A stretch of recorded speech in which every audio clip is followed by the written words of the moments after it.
Good morning, everyone. In today's gospel, one of the people who is following Christ is concerned that the number who enter heaven are few. And Christ responds by encouraging them to strive to enter through the narrow gate. So we have this image of the narrow gate. So today's gospel is from Luke. There's a parallel passage from Matthew that elaborates a little bit more on this narrow gate. It adds that the narrow gate, where'd it go? The road to destruction is well-traveled and wide, and the gate and road to heaven is narrow and constricted, and those who find it are few. So we have this image between two roads, a large road and a narrow road. But those who find it are few. So it seems there's good reason for this person who is following Christ to be concerned about this. Because while all are invited, few are chosen. The Venerable Archbishop Fulton Sheen once said that he was certain there will be 3 surprises in heaven. First of all, he says, I will see some people whom I never expected to see. Second, there will be a number whom I expected who will not be there. And the third, and perhaps the biggest surprise of all, will be that I'm there. For us Catholics, for us Christians, heaven is not guaranteed. It's sometimes hard to accept that, but this is what Christ has told us over and over again. Every time he talks about the wailing and grinding of teeth, it's a reminder that some don't make it. And so the question for us today is, how do we get to heaven? It's a pretty straightforward question. Strictly speaking, it's also a fairly simple and straightforward answer. Using the imagery from the gospel today, take the narrow road, the one less traveled, the road that leads to Christ. We can imagine these 2 roads in front of us, one leading off in each direction.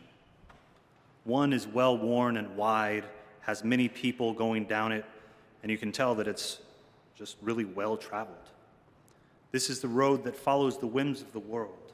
It's an easy road to travel upon. Not much danger, not much difficulty to travel upon it. But the other road is largely unkept. It's small. You see the overgrowth and a few signs maybe pointing the way, but it's narrow and difficult to travel.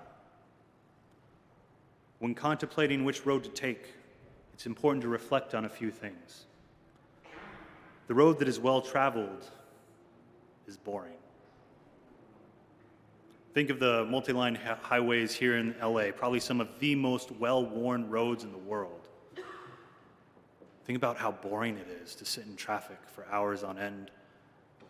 Think of all the repeating graffiti, the concrete, the cars, it's all the same. And it's boring.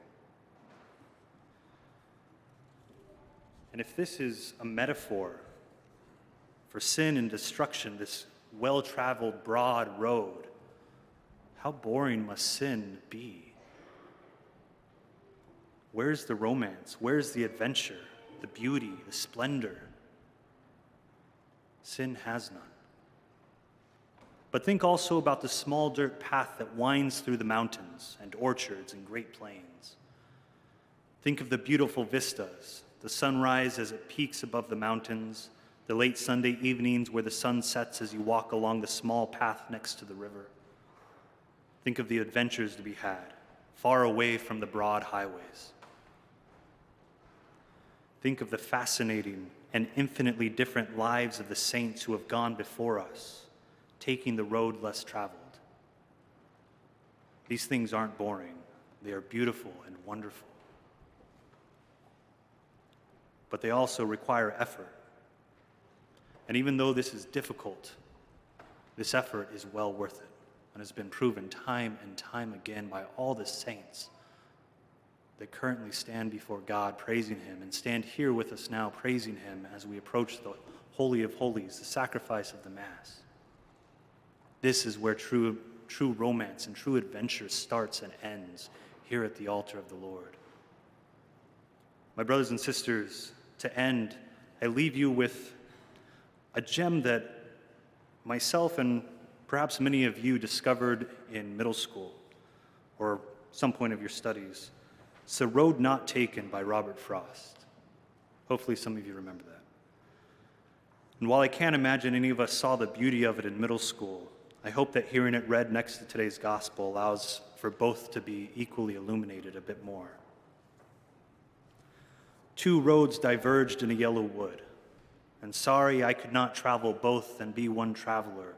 Long I stood, and looked down one as far as I could to where it bent in the undergrowth.